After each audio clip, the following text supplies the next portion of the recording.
What's up, everybody? Welcome back to the Blue River Bow Hunting Podcast, episode 107, Spring Thunder. Dylan, what's going on, buddy? Man, I've been ready for this episode.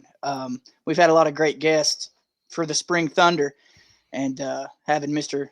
Dr. Michael Chamberlain on is something that I really appreciate. And I want to kick it off by saying everybody that we've had on this Spring Thunder has had nothing but great things to say about you, as far as involved with the turkey and just who you are as a person. So, like I said, we really appreciate you hopping on here. I'm glad to join you, and I appreciate the kind words, and I'm glad that that sentiment is there. I appreciate that. It's very humbling. Yeah, we had Isaac Pentecost on last Oh yeah, episode, and we yeah. were talking to him, and he was Wonderful young man. Yes, sir. He Yep. is. Yep. He's a very good guy, and he spoke very highly of you. Yeah, yeah. He's a tremendous young man. Comes from good fabric. His family's solid people. Yes, sir. Well, Mr. Chamberlain, for somebody that doesn't know you, introduce yourself a little bit. Yeah, so I'm Mike Chamberlain. I'm a researcher at the University of Georgia. I've studied all kinds of stuff, but I think I'm probably best known for my research on wild turkeys, which I've been doing for about 32 years now. I did my graduate research on turkeys, and I've been studying them as an academic ever since. And I kind of started out as a turkey hunter before I was a turkey scientist, right? So I kind of look at the bird through two lenses, and um, we're in the best time of the year right now, right? I mean, Absolutely. the what I live all year for is upon us, and yeah, I love to study the bird, but I love to hunt the bird just as much, if not more. What got you? What kind of put you on that point of studying wild turkeys?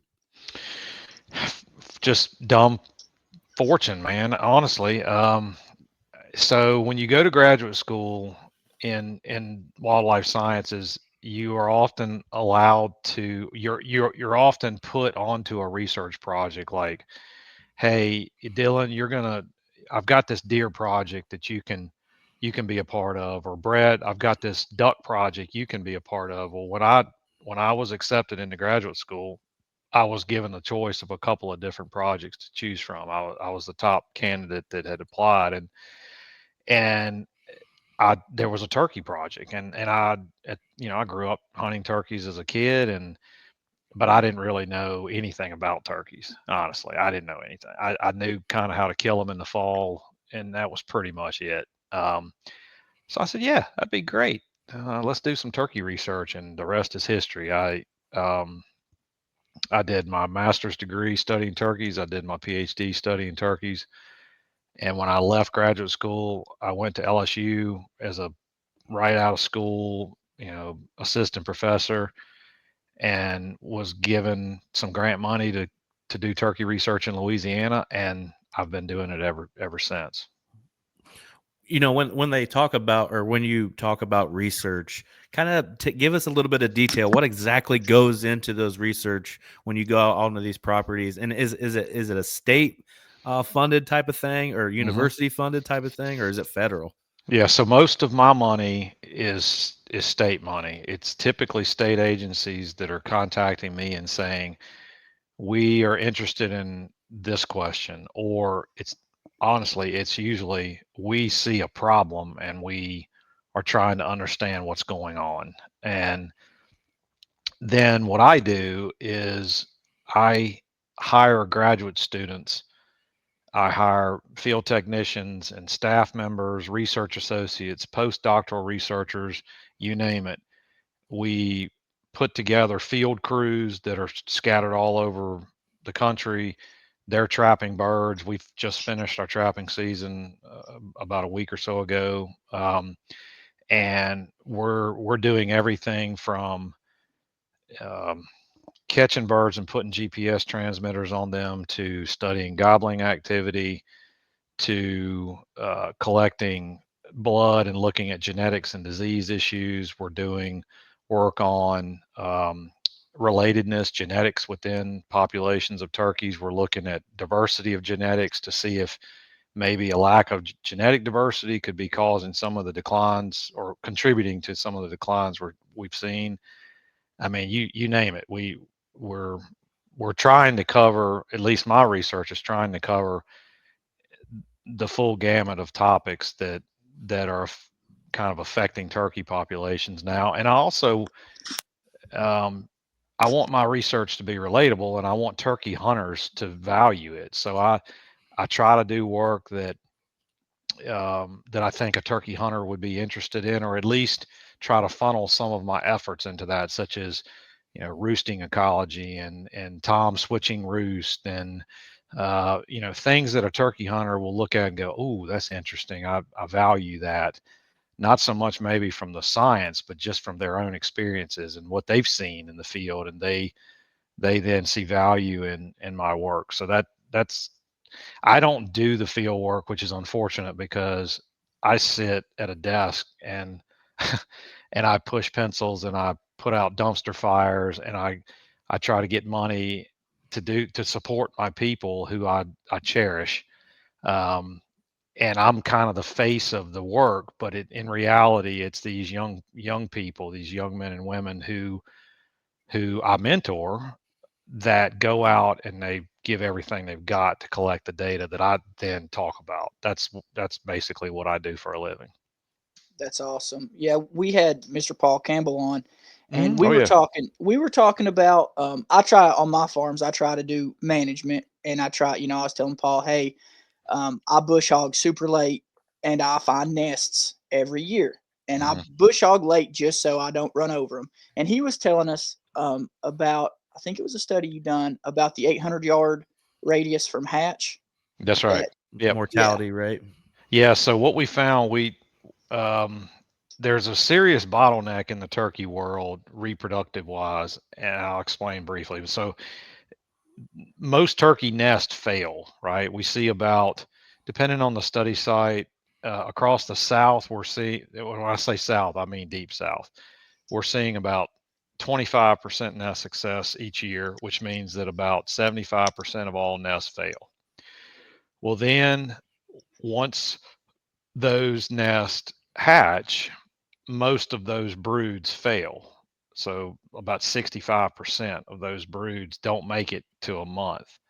And so we're trying to understand, okay, well, where's the bottleneck here? Like, what are these broods doing that is causing them, for 65% of them, to be killed, right, by predators? And what we found is that if the hen has to travel the first few days, if she has to take that brood more than about 800 yards from that nest site, the chances of that brood being lost are dramatically increased to the point where it's almost a guaranteed. And that's interesting because what turkey hens do is they as soon as they hatch and the poults are able to walk and move, she's trying to get them away from the nest site because that nest site is a predator trap, right? You've got all these poults that are they're calling, they smell the eggs have hatched. There's an odor associated with that. She's been there for a month incubating. She's ready to get on and move on with these poults. And so she's motivated to get away from there, but she doesn't want to go that far. So the first night or so, they'll typically, and I'm generalizing across hundreds and hundreds and hundreds of birds, thousands of birds that we've tracked. So there's extremes to what I'm saying, right? Mm-hmm. But on average, they go a couple hundred yards the first day just to kind of get away from that nest, and then in an ideal world, they would just kind of move a little bit farther each day as the poults are getting, they're growing crazy each day. But if she has to take off and take that brood way, way, way off, 1,000 yards or whatever, she's probably going to lose that brood. And we see that quite often, which is interesting to me. It's shocking actually in many ways that there are hens that are feeling like, hey, I'm not encountering the type of habitat that these poults need, so I'm going to walk them a mile down the road. And what that tells me is that brood habitat is is a limiting issue on our landscapes, and I see it with my own eyes when I travel around. I don't see a lack of nesting habitat because turkeys nest in a lot of different places, and a lot of nest sites, they look different. Some are really thick vegetation, some are really not, and we don't see a pattern between vegetation and nest success. In other words, how thick or thin it is doesn't really seem to predict whether it's going to hatch or not. But brood habitat, man, I see a lack of that when just in my own travels, and I think that's part of this bottleneck that we're seeing. What would be a good? I mean, for myself, I try to leave my fields up. I'll do hinge cutting. I try to give them um, thick cover to water because I have ponds here. I do ponds. Hmm. I do food plots. What I struggle with knowing what is good habitat for them to thrive in versus Hmm. habitat that makes them vulnerable, if that Hmm. makes sense. So, I like what would be the Yeah. line? Like, is there a line that I am I just making that up, being hard on myself, or do I No, need to keep an eye out for something? no, and Dylan, your question is why. So let's see how to answer this the most concise way, but yeah, I mean, it's hard for people. I can sit here all day long and tell you, hey, um, brood habitat is limited, but what is brood? What does that look like? And how do I create it, and then how do I maintain it? That type of thing, and that has caused me. So this spring and summer through the Wild Turkey Lab, which is a website that I maintain in my own social accounts.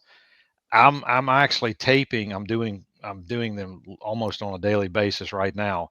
I'm taping very short reels to be able to show people. You hear about this all the time, but what does it actually look like?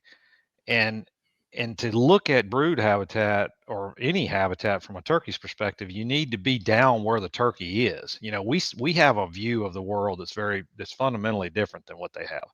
So I think that will help answer your question because other people ask the same thing is, okay, well, I want to do this, but like, is what I'm doing appropriate, right? So I look at it and I think, well, of course a brood could walk through there. And then when you get out on their level, you realize, ooh, maybe not. And I've used this analogy before, but I think it works every time I implement it. Is if you want to look at your land from a brood's perspective, just lay down on your stomach, and that's the view they have. You're talking about a poult that's 4 or 5 inches tall. If you lay on your stomach and look in front of you, that's how they see the world. And if they can't move around, that's it. If you Yeah, can't see through the vegetation, they can't either. Now, will they use it? Yes, but it's at their detriment. Um, the other thing you can do is kind of roll over on your back. And if you roll over on your back and you look around you and there's nothing you can see around you to go hide under, well, then they can't hide either. And I'm talking little poults, young poults. yeah, Yeah, yeah. Once they get up about 2 weeks when they can fly, that's when you start seeing them use pastures and wide open areas, but they can escape at that point, right? If a hawk or a coyote or whatever comes after them, they can flutter off and fly. That first couple of weeks, they can't do that. Um, so that's kind of the two things. The third thing is just, if you kind of sit on your knees and look around the forest on your property, that's the level at which a brood hen sees her environment.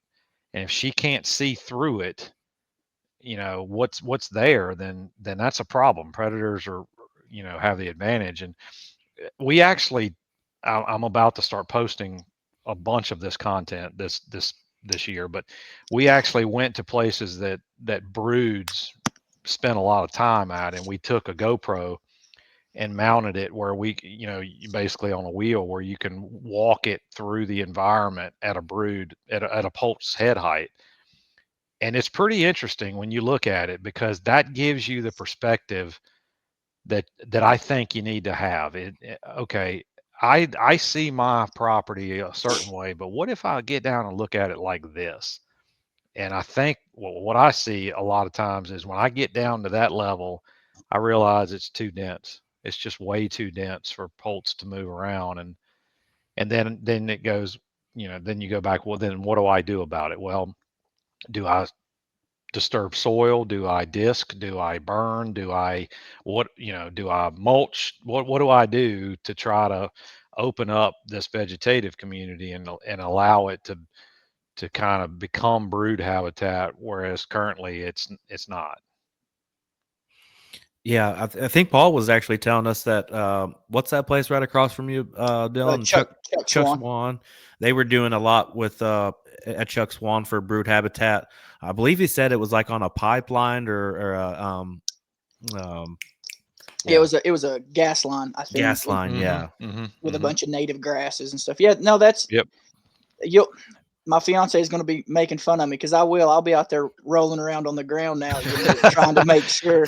Yeah, Um, just make sure you treat your clothes for yeah, test. Yeah. yeah, Yeah. and I have in previous years I've noticed, once our season, I'm in Tennessee, so the season gets a little later. The grass is super thick. Well, those toms wasn't as you know regular in the field, so I started cutting these strut zones in, on the edges of these fields, about 15-foot wide, and just like a logging road, I cleared up, and I've had great success with that. So I'm going to pay attention and try to watch those strut zones that I've put in around those fields to see if I can notice, the poults hitting that and using that to transition. But that's going to help me a lot with. Yeah, and one thing I would encourage you to try.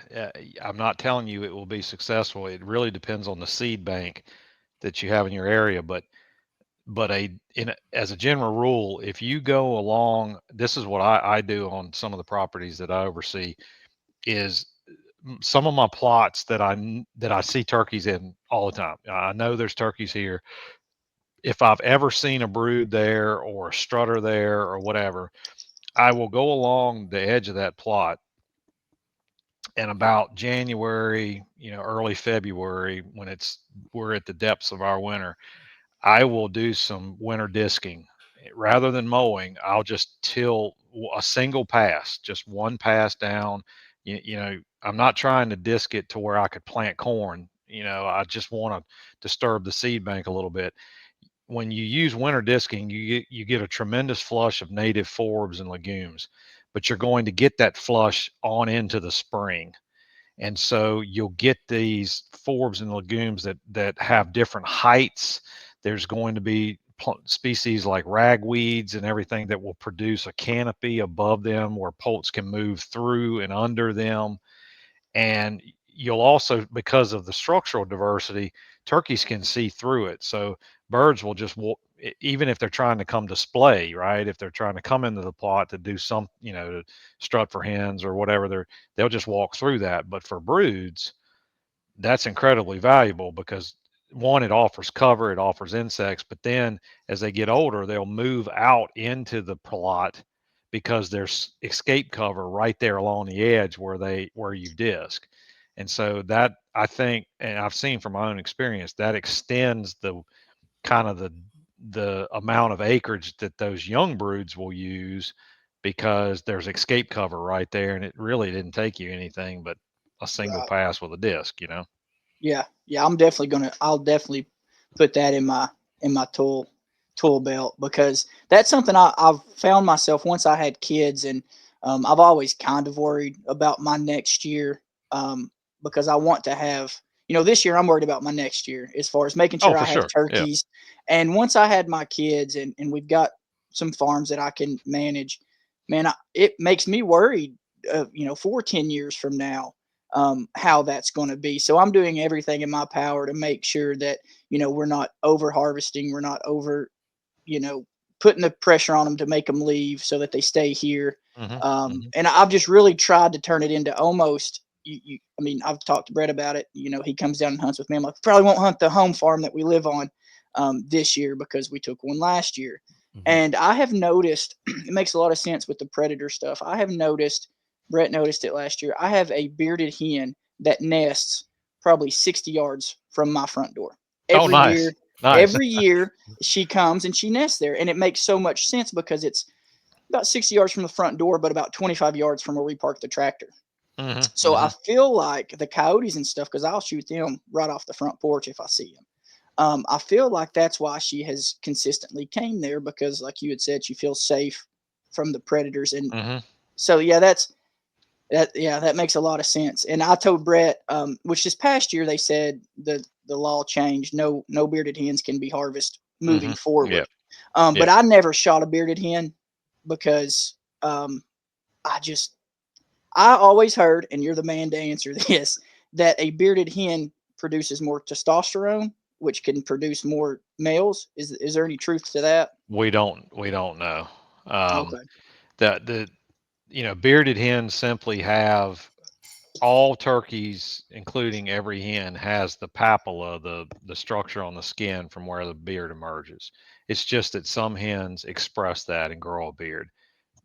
Likely, very likely, just a genetic trait Right. because you do tend to see a higher prevalence of bearded hens in some areas than not. Um, Bearded hens produce poults just like regular hens. So but there's a lot we don't understand about bearded hens, Right. because you all I can tell you is we catch bearded hens routinely. We put GPS units on them. They nest just like regular hens.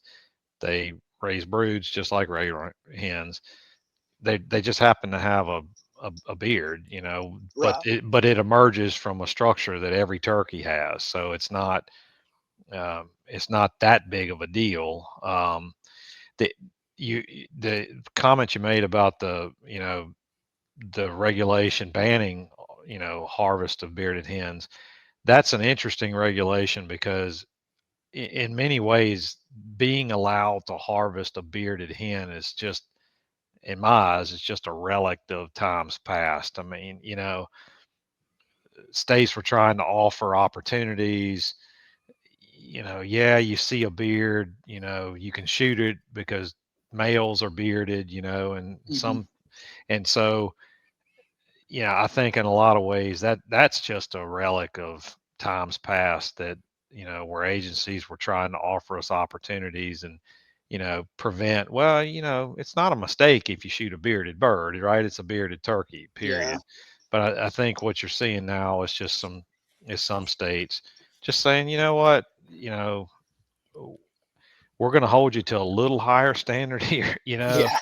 I mean, duck hunters do it. I mean, you're allowed to shoot, you know, for mallards, for instance, you're allowed in the Mississippi flyway where I hunt is you're allowed, two females. Well, that means you have to be able to identify a male from a female. And so, but yeah, that's an interesting, the whole bearded hen thing is interesting to me, period.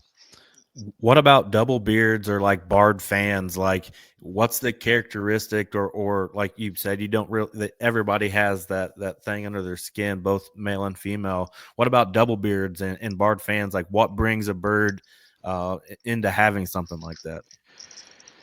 Genetics. We think it's genetics. You tend to, and that's the same thing.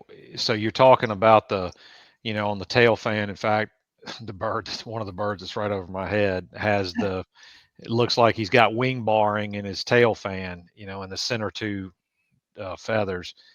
Um, that is actually called bilateral symmetry, and meaning that when he replaces those two feathers, he replaces them at the same time. And Mm. so when you start seeing some genetic traits born out, that is one of them, is that those center two tail feathers have white barring in them. You see that, I see that a lot. Particularly out west in some places that I visited. Like I hunt in South Dakota every year, and I think I kill one almost every year in the area that I hunt. Some are much more pronounced than others. Hmm. The multiple beard thing we think is probably just a genetic issue. Hmm. That there doesn't appear to be any link between that bird was hatched by a bearded hen. I hear that a lot. There's no proof to suggest that's the case. But again, it's back to some of these issues like how prevalent bearded hens are in some areas. Multiple bearded toms. It does appear that they're in pockets, right? So I have friends that hunt on farms. In fact, I have a friend that hunts on a farm in Tennessee, and I think he kills a multiple bearded bird every year. Yeah. And damn, I've killed a lot of turkeys in my life, and I think I've killed three that had multiple beards, and none of them, Yeah. really, I searched around. I was like, oh yeah, that's a double beard, not one of these obvious jokers that you look on and you go, good gosh, look, he's got two ropes, and I've Yeah. never killed anything like that. Maybe I'm hunting in the wrong spot. I had never killed one of those myself either. I just got lucky last year there in Tennessee with Dylan. I killed a double beard and it had the barred fan. I was like, I hit the Oh, jackpot here nice. because Yeah, I you had did. never killed either one of those things. Yeah, yeah, you did. It's like multiple spurs. Um, I have a one of well, he used to be my graduate student. He's now a faculty member that is a colleague of mine here. He shot a multiple spurred bird that was also banded, and I'm thinking to myself, Wow. "Geez, man, Buy a I've, lottery I've ticket. been doing this my whole life, and I've never seen in person a tom with multiple, with two spurs on each leg, and he not only does he kill one, he kills one that's banded. I'm like, there's something wrong with this." um, I heard you touch on it a little bit earlier when you were talking about some of your research, but I wanted to talk to you about patterns. I have a particular property here in Indiana that I hunt. I deer hunt, and I never really see the turkeys there in the spring, but when I fall deer hunt, I see them a lot. So Mhm. the shift in the pattern from spring to fall? Yeah, so I actually posted on my socials today about my Tuesday post was about this. That's a really common scenario. So what you have going on is you have, turkeys will form flocks in the fall and winter.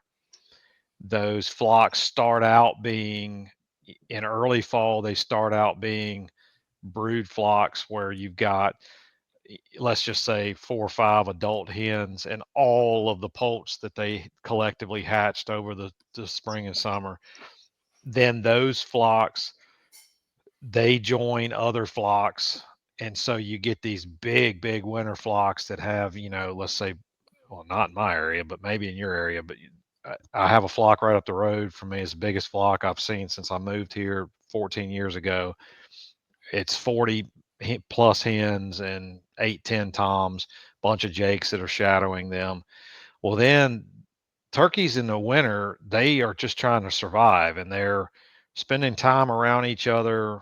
There, there's some strife going on. Toms are kind of jockeying and establishing hierarchies, and hens are too, but they're relatively stable. Those big flocks, they go to feed, there's safety in numbers, and then all of a sudden you get a couple weeks ago and you start seeing that group of 8 toms that you were seeing is now 4. And it's like, well, where'd the other 4 go? And the group of hens you were seeing that was 40, now it's 20, then it's 12, then it's 8.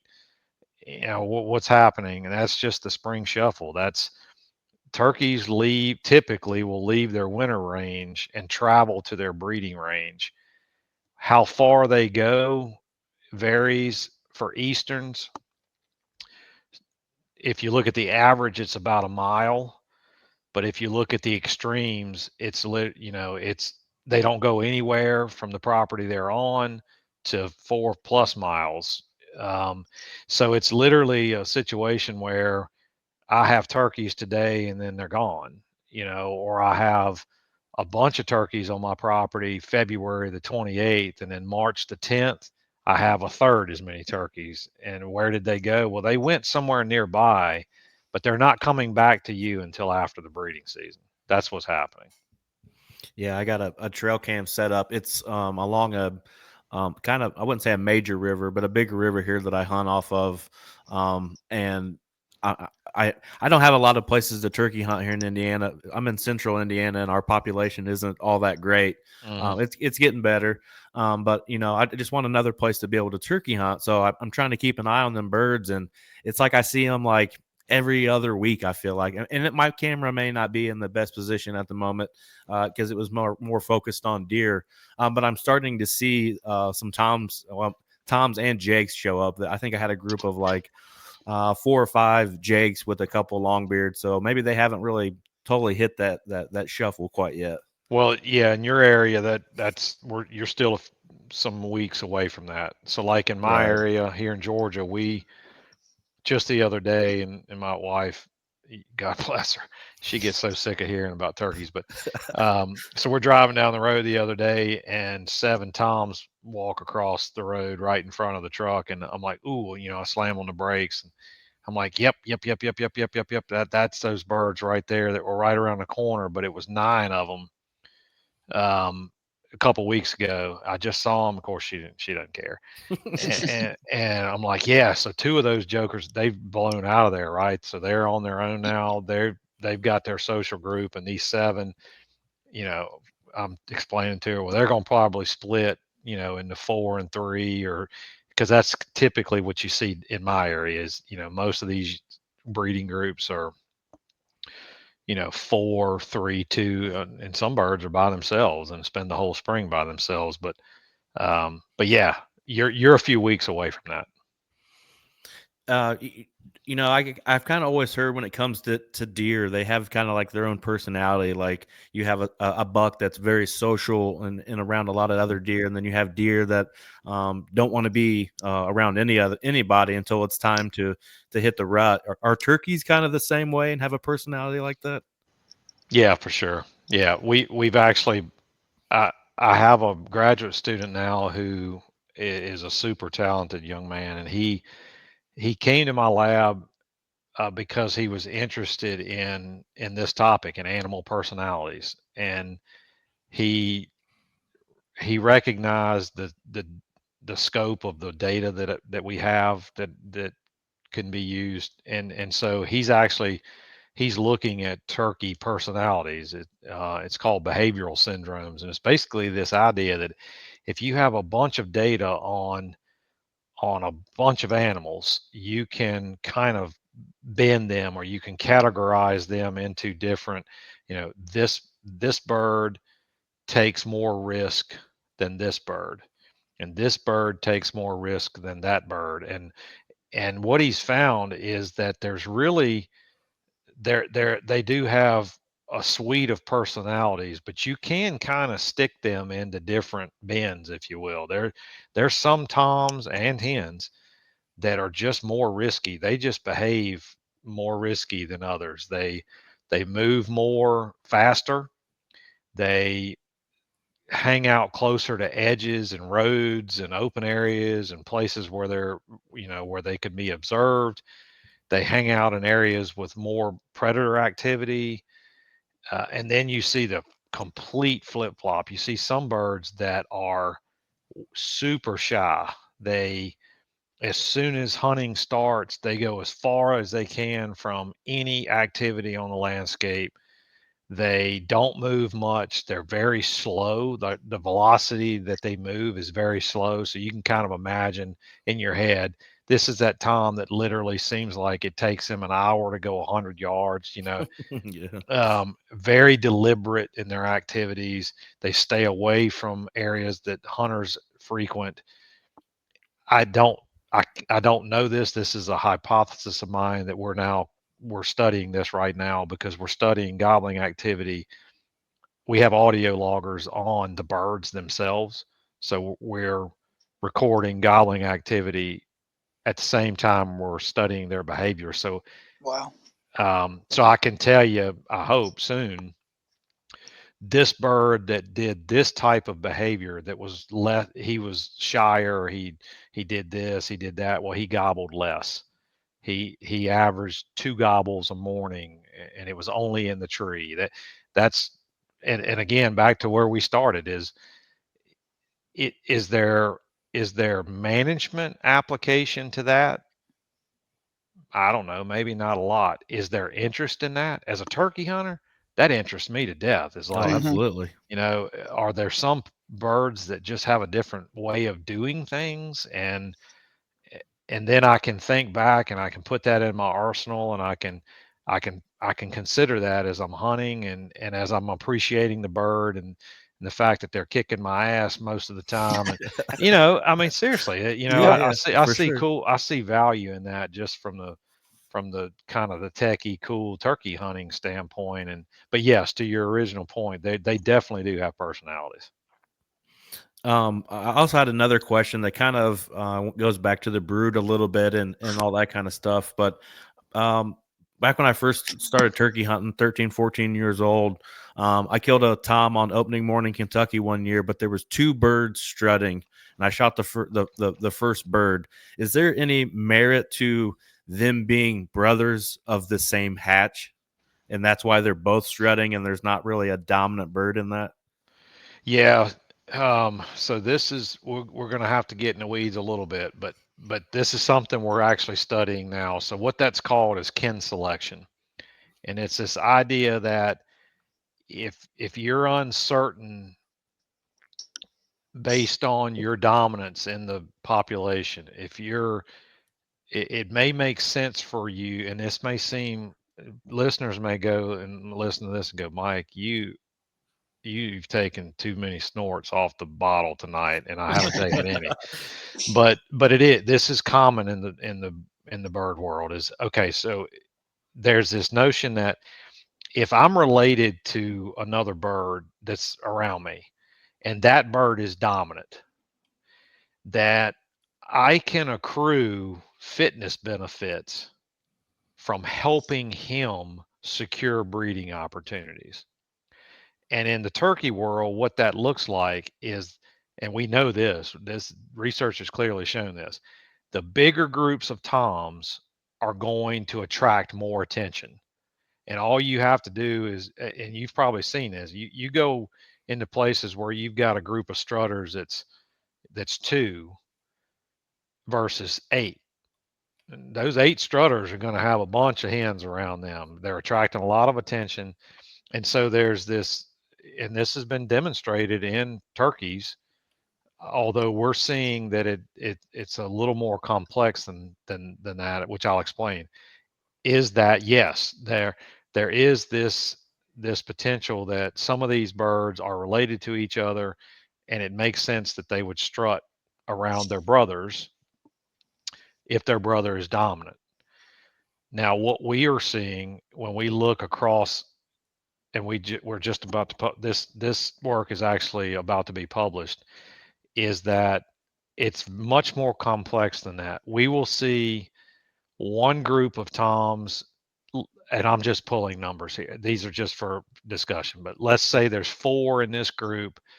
There's two brothers, and then the other two are not related to those two at all. And then the next group, none of them are related to each other. And then the next group, there's two half brothers, two half sibs, right? So there's a cut, there's a one of these toms is from one hen, and one of these toms is from another hen, but they both were fathered by the same tom. They're in the group, and the other two are not related to anybody, and literally everything in between. And so that is telling us that this how this bird structures itself is much more complex than kin selection can explain. In other words, when you look at a group of toms, they're they're not all related to each other. They're not all brothers. They're not all half sibs.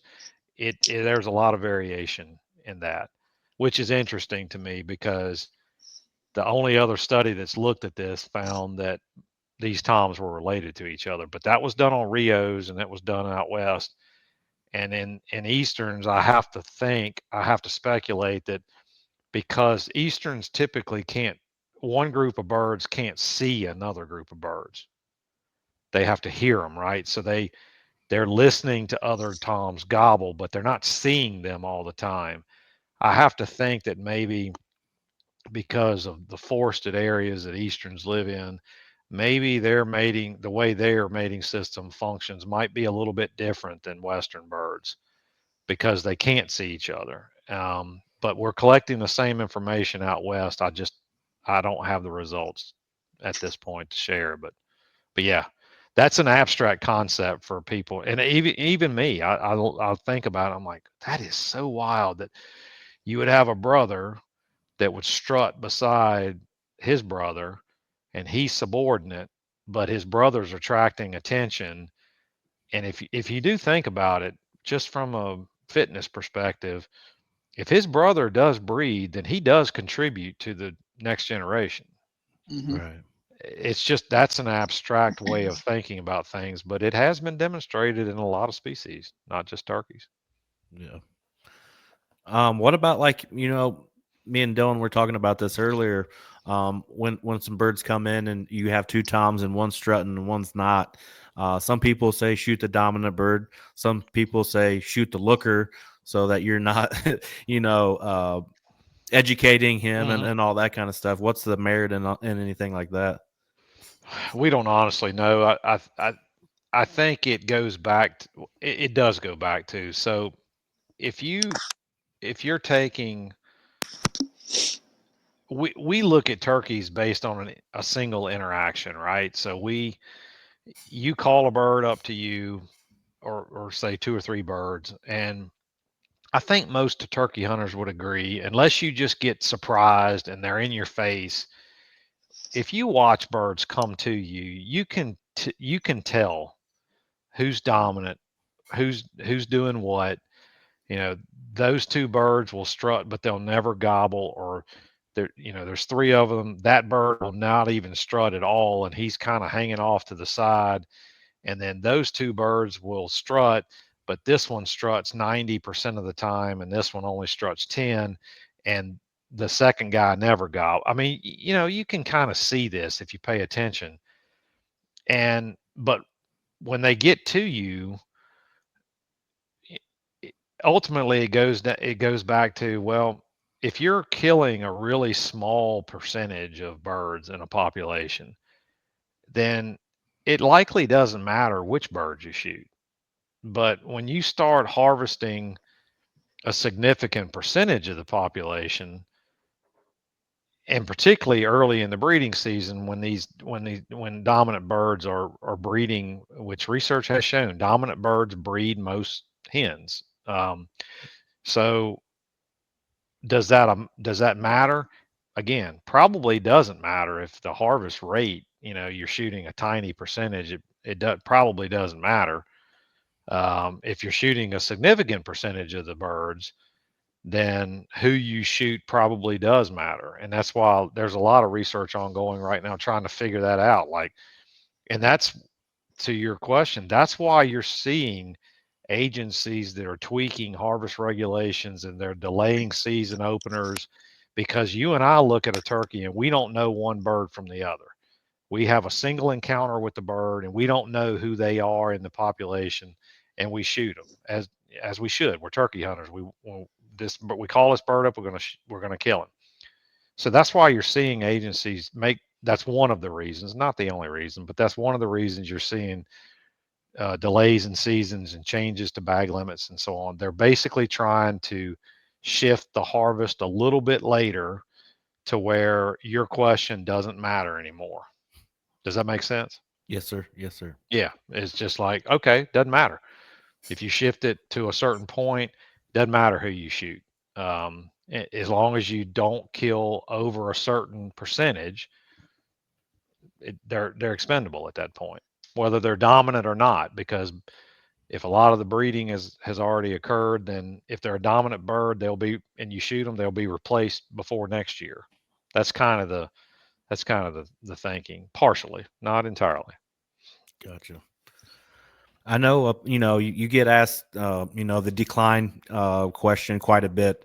I'm going to switch it up a little bit from that decline. Are we on the upswing of that? Or are we getting better recovery from that yet? Mm. Or are we still downhill?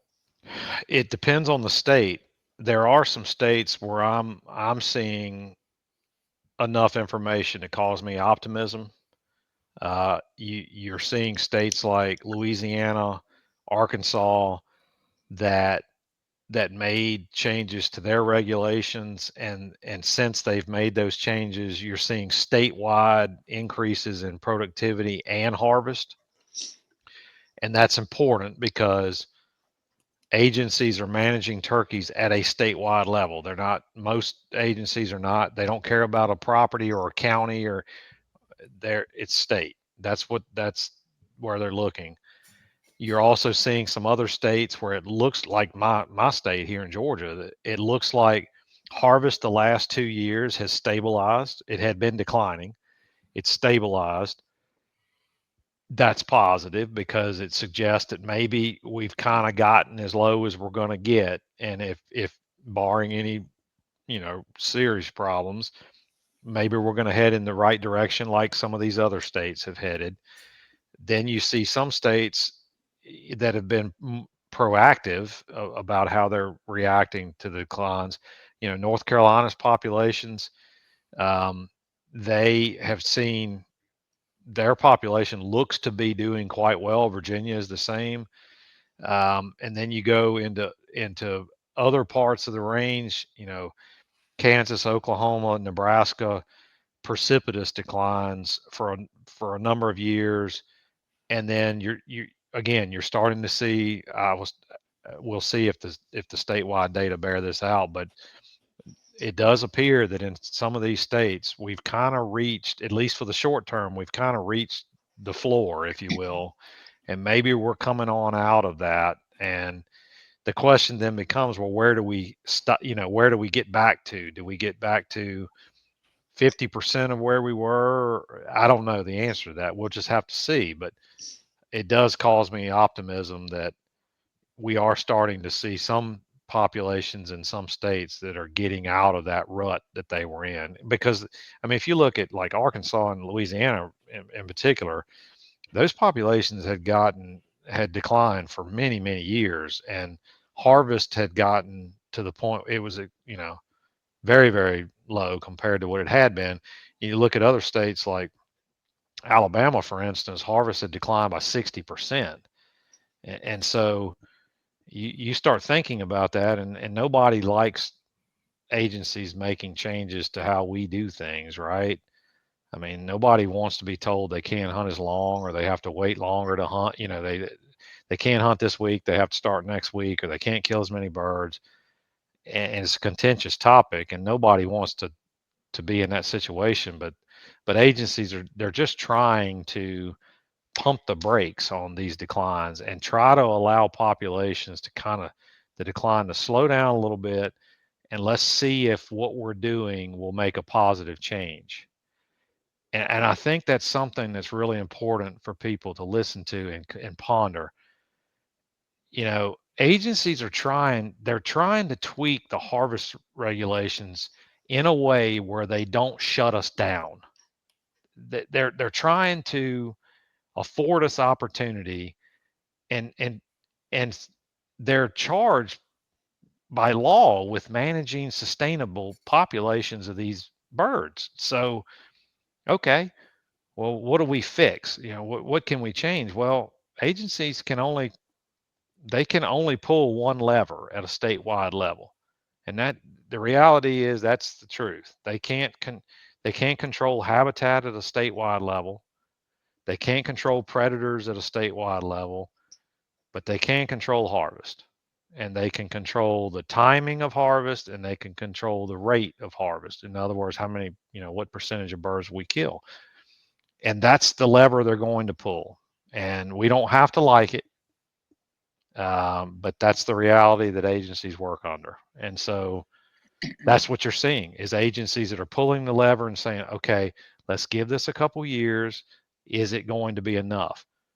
And it has been enough in some states. They've pulled the lever a few years down the road. Yes, we're seeing positive population response. Let's leave it like it is, and let's see where we can go. And then you're seeing other states that have very recently pulled the lever, and they're like, okay, where are we at? You know, that's what they're wanting to see. And a single year of data, 2 years of data won't answer that question. It's just going to take us some time. We've got to give agencies a little bit of license to make the change, and just step back and say, okay, let's wait a couple years and just see what happens. But it is positive to see that populations at a statewide level are increasing in a number of states. Yeah, we went from four birds to three for like 2 years, and then last year, the year before last, they dropped us to two. And seeing that transition from four to three, everybody was in an uproar. Everybody was angry. Nobody was doing anything about it, right? So then when we went to two, I seen a lot of guys kind of start brainstorming, being like, okay, well, we've got to do our part too. So that's when I seen the coyote hunting kind of pick up, the trapping reemerge, because I feel Hmm. like when I was a kid, I seen my dad's friends or my grandfather's friends trap. It was more of a common thing to do, to where now if you go down to the gas station, nobody's really talking about trapping. Do you think that Hmm. the decline in trapping directly affected the turkey decline? Well, I don't think there's any doubt that the changes in our society in general, combined with, I kind of view the predation issue and predator communities confounded with habitat. Mhm. And what I mean by that is we've as a society we've done all these things to the landscape that have not been positive for turkeys. Right. Habitat loss, fragmentation, all these things that have kind of factored into how predators behave. And we don't, to your point, we don't, there's no fur trade anymore. There's no, there, the art of trapping is that's a dying art. And Yeah. it's sad. And I hope it reverses itself. And to your point, I see the same thing. I see guys and gals that are like, you know what? Um, I'm gonna try to do my part. I'm gonna do something, and I don't know what I can do at a big scale, but at a small scale, I can at least trap predators off of this property, and I don't discourage that. I simply tell people that just kind of understand that you need to be realistic in your Yeah. expectations. As to how many predators you're removing. It's not a zero sum game. In other words, killing a raccoon doesn't equate to a nest hatching. It's much more complex than that. But yes, our society has changed so much in the past 30 or 40 years. I'm 53, and I can remember as a child visiting family properties and seeing a predator was unheard of. Seeing a raccoon, coyotes didn't exist in that part of and where I lived in Virginia, and birds of prey were. I mean, you didn't. I can remember as a child. I mean, seeing a red-tailed hawk and going, "Oh my gosh, that's so cool," Yeah. And now, there's no fur market to speak of. Predator communities, it appears, are at an apex level. Coyotes have expanded across all of North America. And what my own research is showing is that coyotes may not always be just a direct threat, it can be an indirect threat. In other words, just the fact that they're on the landscape and so many predators are on the landscape, that causes turkeys to, they perceive that risk, right? They interact with these predators constantly, and so they perceive this risk. And back to the personality questions we talked about earlier, if you're a tom or a hen that's risky to begin with, you have these riskier behavioral traits, you're very likely going to encounter a predator. And that's what we're seeing, which I didn't touch on earlier, but I'm glad we got back there, is we do see survival consequences to these personalities. The riskier birds, more likely to be shot, more likely to encounter predators. If you're a hen and you're risky, you're going to die. And if you think about it, if you're kind of risky anyway and there's more predators around you, that's a problem for you through time. I got one more question I want to ask you before we let you go. What's your 2025 schedule look like for being a turkey hunter? Yeah. Well, this is back to the divorce question. Um, yeah, my wife's pretty cranky because I've been really working hard. I've got a lot of stuff that's coming out this spring, and it's exciting, but it is burning my time. But yeah, so I'm starting in Alabama in a few weeks with a friend of mine, and then I'm going to Florida for a Wounded Warriors hunt that I enjoy every year. Love the opportunity to be there and guide. Um, then I'm going, let's see, then I'm going to Kentucky for a hunt for a few days. I'm hoping to swing through Tennessee and visit the guys from Woodhaven Custom Calls who are Mhm. good friends of mine, and I hope I'm going to be able to make that work. I think I'll make at least a day of that. If nothing else, I can just hang out, and then I'll go out west. My buddy, I'm good friends with David Blanton from Realtree. That's awesome. Um, we're going to go to South Dakota and Wyoming for a few days and just chill out and spend some time together. And he's such a wonderful man. And then I'm going to Mexico this year. I've only been to Mexico once. I'm going back this year. Got the opportunity to go, and that's such an incredible place to go. If you're a turkey hunter and financially you can ever make it work, you have to do that. It's just it's so remarkable seeing turkeys down there and what they live in and how rugged and rough and tough it is, and yet they thrive. It's so cool. So yeah, I've got a lot going on this spring, but I'm so looking forward to it. I can't wait to visit places that turkeys live and interact with them, and it brings the science full circle to me because I can. There's only so much you can learn from a computer screen or a data set or a spreadsheet or or whatever. If you don't spend time in their element, you don't really know that bird. Right. Dylan, you got anything before we wrap it up? No, just thank you for the Turkey Tuesdays. I look forward to that. I know that takes a lot of work to not be redundant with it and to drop as much knowledge as you do. So, on behalf of everybody that I've talked to that knows you're coming on, that was the number one thing was they really appreciate the Turkey Tuesdays. Oh, for sure. Yeah, I'm glad to do that. That is something I've done, as you know, for years, and I really enjoy that. And I'm glad people see value in it. And I hope it keeps people thinking about turkeys all year instead of just during the spring. And if that's all it accomplishes, then I've reached that goal. That's awesome. Well, we really do appreciate taking your time out of your schedule to come on and talk with us. I would love to have you on again sometime. It seemed like we did barely even scratch the surface on some of this stuff, but I really appreciate you coming on, sir. Yeah, for sure. I'll be glad to join you again. It was good talking to you. All right, everybody. If you guys are in podcast land, hit us with the rate and review, YouTube, like and subscribe. But we'll see you again here next week for episode 108.